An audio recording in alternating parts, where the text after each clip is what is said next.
Berikut tanya jawab mengenai vaksin Sinovac yang merupakan vaksin COVID-19 yang diproduksi oleh Cina dan pemerintah Indonesia telah mengimpornya dalam jumlah yang cukup besar.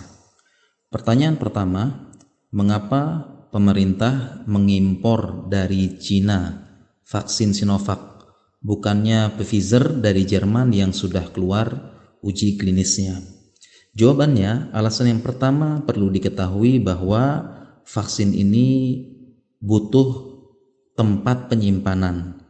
Vaksin dari Jerman, Pfizer, itu harus disimpan dengan suhu di bawah 70 derajat, minus 70 derajat. Vaksin Moderna itu di bawah minus 20 derajat, sedangkan Sinovac disimpan 2-8 derajat yang merupakan suhu lemari es. Sehingga vaksin Sinovac ini sangat cocok untuk geografis Indonesia yang merupakan daerah khatulistiwa, panas, dan mudah disimpan di lemari es kulkas di berbagai puskesmas di Indonesia. Kemudian bentuk negara Indonesia adalah kepulauan, sehingga apabila kita memakai lemari es yang di bawah 70 dan 20 derajat, artinya minus di bawah 20 atau minus di bawah 70 derajat, ini akan sulit dengan geografi Indonesia yang merupakan bentuk kepulauan. Harus pakai pesawat dulu, harus pakai kapal dulu. Sedangkan tidak semua tempat atau rumah sakit puskesmas punya kulkas minus 20 atau 70 derajat. Ini sangat jarang sekali, dan harga kulkasnya juga atau freezernya ini sangat mahal. Apabila ingin dipesan, tentunya butuh birokrasi, butuh dana lagi, butuh pemesanan dalam jumlah yang banyak, mencari penyedia yang banyak, belum lagi butuh menyebarkan kulkas ini ke seluruh Indonesia dengan bentuk kepulauan. Ini butuh waktu. Kemudian alasan kedua, ternyata Indonesia tidak hanya mengimpor vaksin Sinovac saja, tapi vaksin lain juga diimpor oleh Indonesia seperti Pfizer, Sinopharm, Moderna, dan sebagainya. Dan ini sudah tertuang dalam surat keputusan Menteri Kesehatan Menkes /9860/2020. Jadi yang pertama yang sesuai dengan geografis Indonesia adalah Sinovac, dan Indonesia akan mengimpor vaksin-vaksin yang lainnya lagi.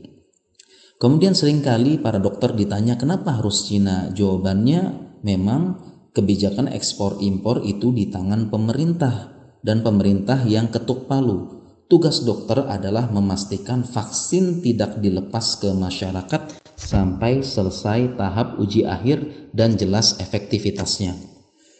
Kemudian pertanyaan selanjutnya, kenapa Cina malah impor vaksin dari Jerman? Menyebar berita bahwasanya Indonesia impor dari Cina, Cina tidak pakai vaksinnya sendiri, malah pakai vaksin dari Jerman. Ini tentu tidak benar beritanya. Kenapa? Pertama, Cina sudah memakai vaksin buatan mereka sendiri, Sinovac. Kemudian yang kedua, impor vaksin dari Jerman untuk keperluan penelitian kerjasama akademik. Kemudian yang ketiga, beberapa daerah Cina sangat dingin, sampai minus di bawah 0 derajat, sehingga cocok dengan suhu vaksin dari Jerman. Kemudian yang keempat, ada info bahwa Cina membeli untuk dijual kembali dan untuk kebutuhan bisnis. Kemudian pertanyaan selanjutnya, kenapa uji cobanya di Indonesia? Apakah kita menjadi kelinci percobaan Cina? Jawabannya tidak. Negara-negara lain yang memesan vaksin Sinovac dari Cina seperti Turki, Brazil, Chili juga melakukan uji coba dulu di negara masing-masing.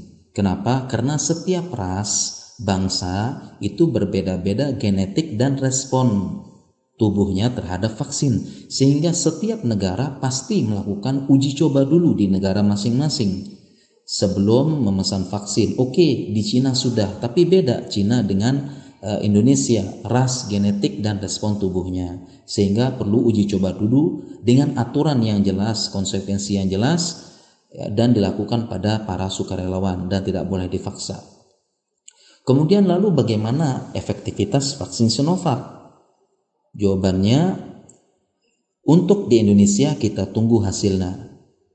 Kita tunggu hasil uji coba tahap akhir di Indonesia dan lebih baik kita berdoa agar hasilnya baik, efektivitasnya baik daripada kita hanya mengeluh. Dan negara Turki sudah mengeluarkan hasil uji efektivitasnya dan muncul angka 91,25%. Ya, meskipun ada info bahwasanya sampelnya tidak terlalu banyak, ya, tapi setidaknya memberikan gambaran efektivitas vaksin Sinovac. Kita berdoa saja semoga Indonesia vaksin Sinovac ini efektivitasnya cukup tinggi. Kemudian pertanyaan selanjutnya, apakah vaksin COVID berbahaya? Jawabannya tentu tidak. Karena sudah dilakukan uji coba dan tidak akan dilepas oleh ilmuwan dan para dokter apabila belum jelas keamanannya, efektivitasnya. Dan Indonesia punya BPOM yang akan mengawasi, tidak akan dilepas apabila berbahaya. Dan negara-negara lain sudah menyuntikkan vaksin COVID ini kepada rakyatnya, bahkan kepada para pejabat-pejabatnya, negara Eropa, negara Saudi. Dan sejak dulu vaksinasi merupakan program wajib di negara maju. Apabila tidak vaksin lengkap, anaknya tidak boleh sekolah. Ya, seperti Australia, Singapura, Arab Saudi, Uni Emirat Arab, beberapa negara Eropa, ya, bahkan tidak boleh masuk ke negara tersebut apabila tidak boleh divaksin. Dan umat Islam pun diwajibkan vaksinasi meningitis ketika haji dan umroh, karena dahulu meningitis menjadi wabah yang momok menakutkan di Timur Tengah dan sebagian negara Afrika. 1000 jamaah haji meninggal saat itu. Berdasarkan pengalaman ini, Arab Saudi mewajibkan vaksin haji dan umroh. Mungkin demikian penjelasan dari kami, semoga bermanfaat.